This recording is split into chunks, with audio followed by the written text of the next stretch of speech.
ٹھیک ہے نوید صاحب ساتھ رہے گا. سلیم بخاری صاحب بھی ہمارے ساتھ موجود ہیں, سینئر اینالسٹ ہیں, انہیں بھی شامل گفتگو کریں گے. بخاری صاحب بہت شکریہ آپ کے وقت کا.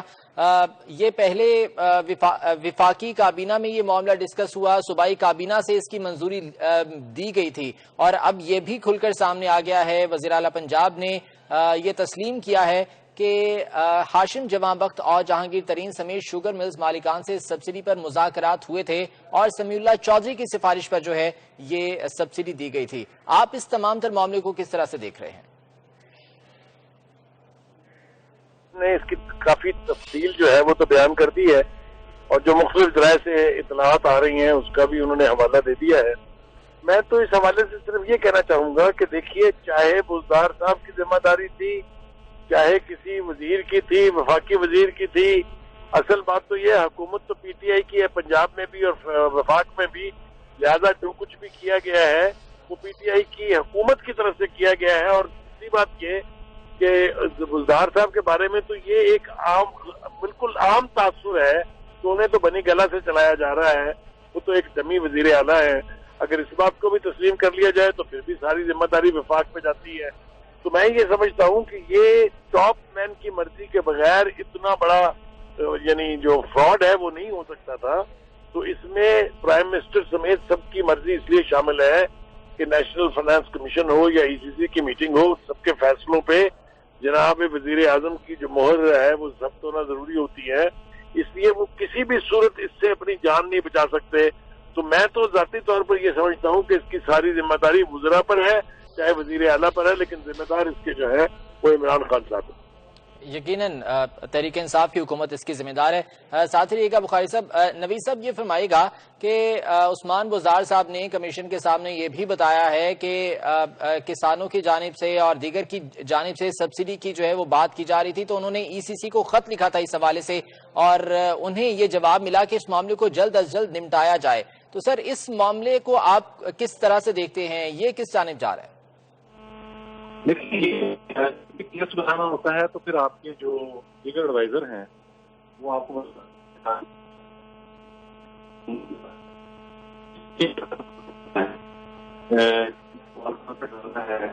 کسانوں پہ ڈالنا ہے.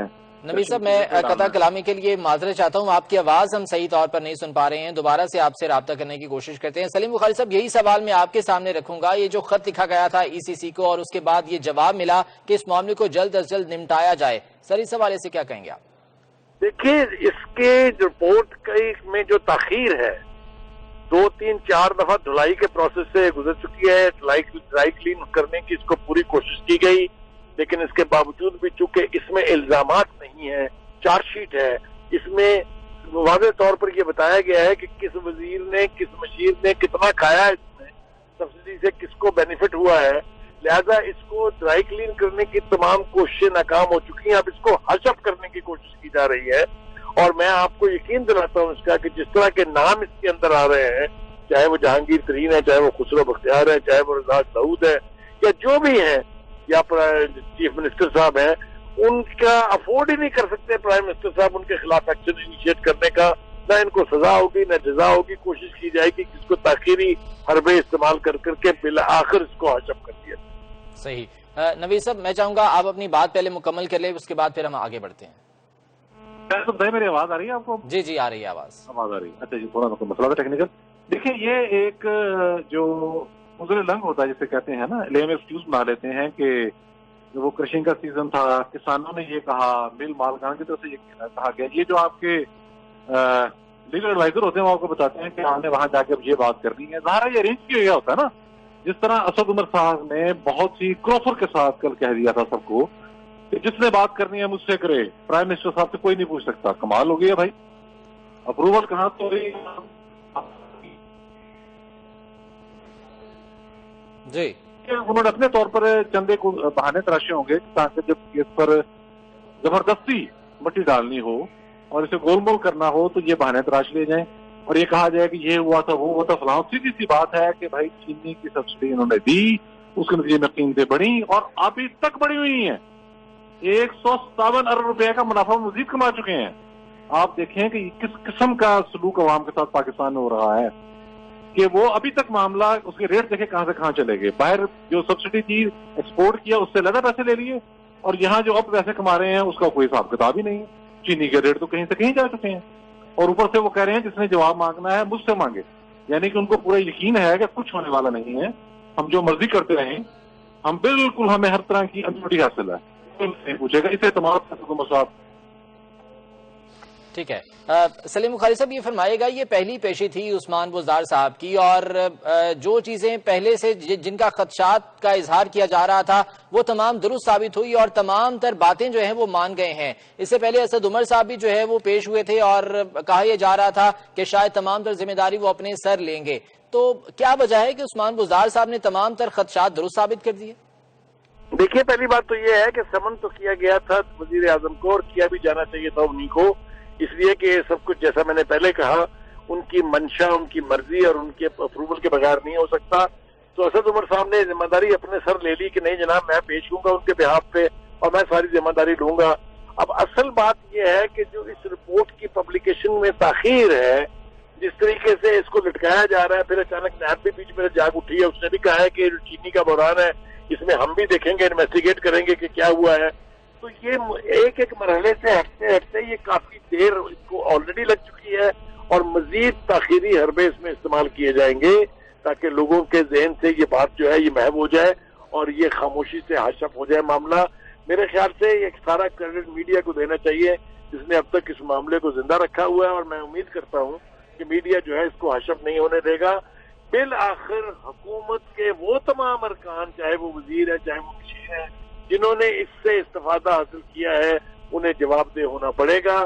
اب دیکھنا یہ ہے کہ جو گلے پھاڑ پھاڑ کے کنٹینر پر کھڑے ہو کے احتساب کرنے کے نعرے لگاتے تھے, کیا وہ اپنی ان اے ٹی ایم مشین کے خلاف ایکشن انیشیٹ کریں گے یا نہیں. صحیح. نوید صاحب, اب یہاں پر معاملہ کچھ ایسا ہے کہ عثمان بزدار صاحب نے فرد جرم اپنی ہی حکومت پر جو ہے وہ عائد کر دی ہے, چونکہ انہوں نے وفاق پر ساری ذمہ داری ڈالی ہے. تو خسرو بختیار جنہیں پہلے کلیئر قرار دیا گیا تھا, ساتھ ہاشم جواں بخت کا نام بھی جو ہے وہ آ گیا ہے, تو کیا ان کے خلاف کوئی کارروائی ہو پائے گی؟ میرا خیال ہے اسی طرح کی کارروائی ہوگی کہ پہلے تو 2-3 دن تک یہ جب رپورٹ سامنے آئے گی تو شور مچائیں گے کہ دیکھیں ہم کتنے احتساب کے جو ہیں وہ مداح ہیں اور کتنے بڑے اس کے پرچارک ہیں کہ ہم نے اپنے بندوں کے نام سامنے لے کے آگے. اور اس کے بعد ہوگا کیا جی پنجاب کے اندر ہوگی. یہ سارا مل ملا کے کیا گیا نا, اب تو اس میں کوئی معاملہ ہی نہیں کیا, ان کے پاس راستہ نہیں تھا اس بات سے پھرنے کا کہ اس سارے معاملے کے اندر ہاشم جواں بخت صاحب شامل تھے. اب وہ ان کو نام لینا پڑ گیا ہے, تو ان کا جو پہلا بیانیہ تھا اس حوالے سے خسرو فیملی کے حوالے سے وہ تو پٹ گیا مکمل طور پہ. اب انہیں نام بھی لینا پڑ گیا.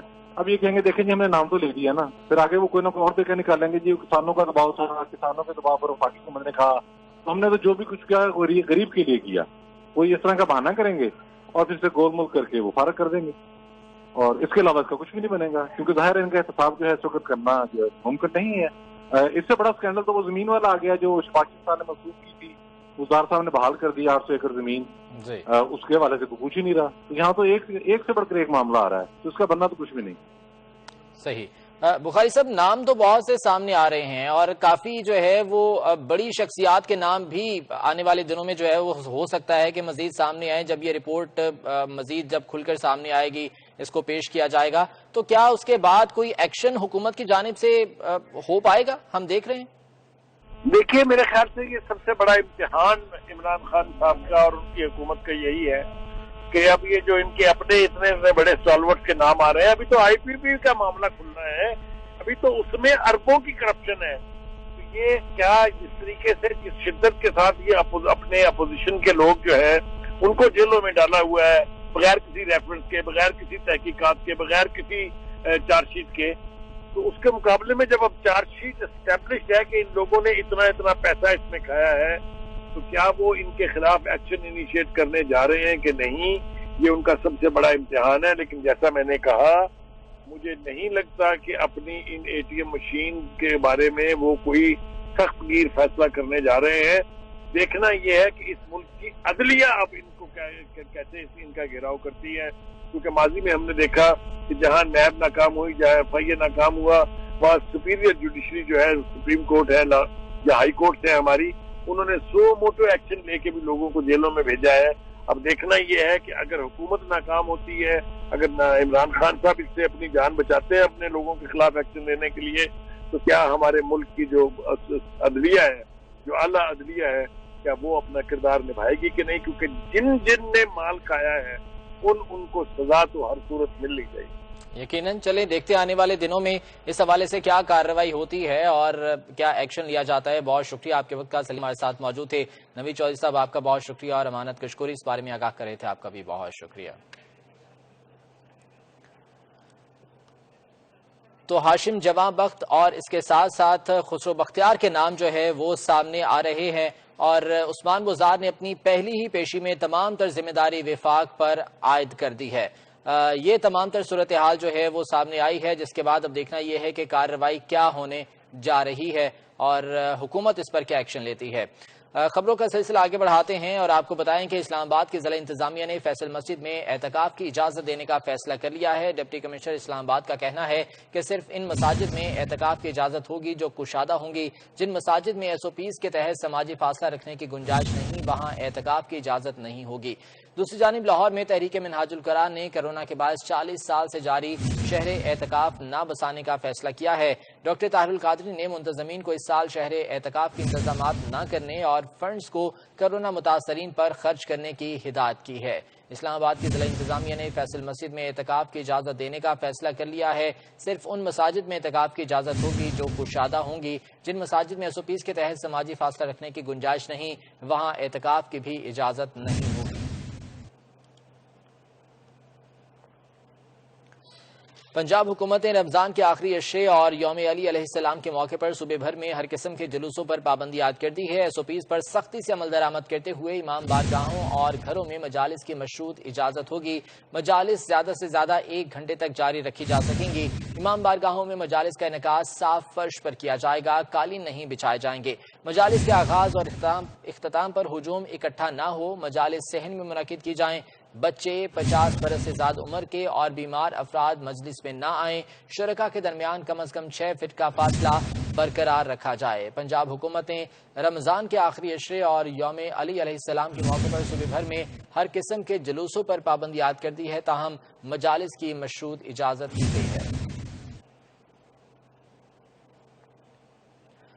پنجاب میں حجام اور بیوٹی سیلونز کے SOPs جاری کر دیے گئے۔ Secretary primary and secondary health care کی جانب سے جاری نوٹیفیکیشن کے مطابق ایک وقت میں ایک گاہک کی حکمت عملی اپنائی جائے تاکہ دکان میں رش نہ ہو۔ نیا گاہک بٹھانے سے پہلے کرسی کو جراثیم کش محلول سے صاف کریں۔ کاغذی تولیے اور ڈسپوزیبل کنگھی کے استعمال کو ترجیح دی جائے۔ پنجاب میں حجام اور بیوٹی سیلونز کے SOPs جاری کر دیے گئے ہیں۔ Secretary primary and secondary health care کی جانب سے ایک نوٹیفیکیشن جاری ہوا ہے جس میں کہا گیا ہے کہ ایک وقت میں ایک گاہک کی حکمت عملی اپنائی جائے تاکہ دکان میں رش نہ ہو اور نیا گاہک بٹھانے سے پہلے کرسی کو جراثیم کش محلول سے صاف کیا جائے۔ لاک ڈاؤن کھولنے سے کرونا کا پھیلاؤ تیز ہو گیا۔ ایک دن میں 2255 کیسز رپورٹ ہوئے۔ پاکستان میں مریضوں کی تعداد 34,336 ہو گئی ہے۔ مزید 31 ہلاکتوں کے بعد مجموعی تعداد 737 ہو گئی۔ پنجاب میں کرونا کے 13,225، سندھ میں 12,610 کیسز ہیں۔ خیبر پختونخوا میں 5,021 اور بلوچستان میں 2,158 مریض ہیں۔ 8,812 افراد نے کرونا وائرس کو شکست دے کر صحت یابی حاصل کر لی۔ سندھ میں کورونا کو شکست دینے والوں نے ریکارڈ قائم کر دیا۔ ایک دن میں 606 مریض صحت یاب ہو گئے ہیں۔ لاک ڈاؤن میں نرمی کی گئی ہے جس کے بعد کرونا کا پھیلاؤ تیز ہو گیا ہے اور ایک ہی دن میں 2,255 کیسز رپورٹ ہوئے ہیں جس کے بعد پاکستان میں مریضوں کی کل تعداد 34,336 تک جا پہنچی ہے، جبکہ مزید 31 ہلاکتوں کے بعد ہلاکتوں کی مجموعی تعداد 737 ہو گئی ہے۔ پنجاب میں کرونا کے سب سے زیادہ مریض ہیں جہاں 13,225 مریض زیر علاج ہے۔ سندھ میں 12,610، خیبر پختونخوا میں 5,021 اور بلوچستان میں 2,158 مریض ہیں۔ اور لاہور کے بازاروں میں رنگ برنگی چوڑیوں کے سٹال سج گئے۔ چوڑیاں خریدنے خواتین ہی نہیں مرد حضرات بھی پہنچے۔ عفیفہ نصر اللہ کی رپورٹ دیکھیے۔ عید قریب آتے ہی لاہور کی مارکیٹوں میں چوڑیوں کی دکانیں بھی سج گئی. سجی رنگ برنگی چوڑیاں خواتین کی توجہ کھینچنے لگی. ہری، نیلی، پیلی، لال اور رنگا رنگ چوڑیاں ہر ورائٹی اور ہر طرز میں دستیاب ہے. مرد حضرات بھی اپنی خواتین کے لیے چوڑیوں کی خریداری کرنے جا پہنچے ہیں. عید کا موقع ہے اور عید کے موقع پہ اگر جو ہے وہ بیگم کے لیے چوڑیاں نہ خریدی جائیں تو پھر آپ سمجھیں کہ گھر میں جو ہے نا وہ سالن نہیں مل سکتا آپ کو. خواتین کا کہنا ہے کہ وہ بچوں کی فرمائش پر چوڑیاں خریدنے آئی ہیں. اب مہنگی ہوں یا سستی چوڑیاں تو خریدنی ہی پڑیں گی. ظاہری بات ہے بچوں نے تو کورونا کی وجہ سے باہر نہیں نکل رہے تو بچوں نے ضد کی ہوئی ہے. ظاہری بات ہے آنا تو ہے ہی ہے، چاہے کورونا ہے چاہے کچھ بھی ہے، بچوں نے تو عید کرنی ہے نا. اسٹارٹ کیا شاپنگ جو ہے اور ابھی 2 کرتے پسند کیے ہیں، چوڑیوں کی طرف جا رہے ہیں. لیکن حیرانگی اس بات کی بھی ہو رہی ہے، لیکن میں نے سوچا نہیں تھا اتنا رش ہوگا کورونا کی وجہ سے. دکانداروں کا کہنا ہے کہ چوڑیاں بیچنے کے لیے دیا گیا وقت بہت ہی کم ہے. شام کو جب کسٹمر نکلتا نا 4 بجے تو اس کے بعد فوراً بازار بند ہونے کا ٹائم ہو جاتا ہے. تو میں یہی اپیل کروں گا کہ ہمیں ٹائم تھوڑا زیادہ دیا جائے. دکانداروں کے مطابق چوڑیوں کی دکانوں پر اب پہلے سا رش نہیں ہے. پاکستان نے مقبوضہ جموں کشمیر میں بھارتی مظالم کی شدید مذمت کی ہے. ترجمان دفتر خارجہ کا کہنا ہے کہ دنیا کورونا سے دوچار ہے اور بھارت کشمیریوں کو ظلم و بربریت کا نشانہ بنا رہا ہے. بڈگام میں پیر مہراج الدین کا قتل بھارتی قابض افواج کی غارت گری کا ایک تازہ واقعہ ہے. پاکستان نے مقبوضہ جموں کشمیر میں بھارتی مظالم کی شدید الفاظ میں مذمت کی ہے. ترجمان دفتر خارجہ کی جانب سے بیان جاری کیا گیا جس میں کہا گیا ہے کہ دنیا کورونا سے دوچار ہے اور بھارت کشمیریوں کو ظلم و بربریت کا نشانہ بنا رہا ہے. بڈگام میں پیر مہراج الدین کا قتل بھارتی قابض افواج کی غارت گری کا تازہ واقعہ ہے.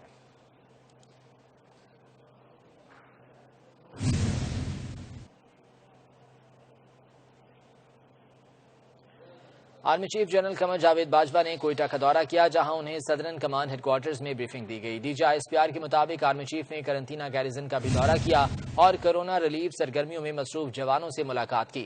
آرمی چیف نے افسروں اور جوانوں کے پروفیشنلزم اور لگن کو بھی سراہا. آرمی چیف نے دور دراز علاقوں میں لوگوں کو سہولیات فراہم کرنے کی ہدایت کی. آرمی چیف کو بلوچستان میں سماجی اور اقتصادی ترقی کے اقدامات پر بھی بریفنگ دی گئی. آرمی چیف نے کہا کہ بلوچستان پاکستان کا مستقبل ہے. ہمارا فرض ہے کہ ایک پرامن اور خوشحال بلوچستان کے لیے حکومت اور عوام کی مکمل مدد کریں. Army chief general Qamar Javed Bajwa نے کوئٹہ کا دورہ کیا ہے جہاں انہیں صدرن کمانڈ ہیڈ کوارٹرز میں بریفنگ دی گئی ہے. پاکستان کی کپاس کی پیداوار ملکی ضروریات سے بھی 31% کم ہونے کا اندازہ ہے. رواں سیزن میں انڈسٹری کو تقریباً 7 لاکھ ٹن روئی درآمد کرنا پڑے گی.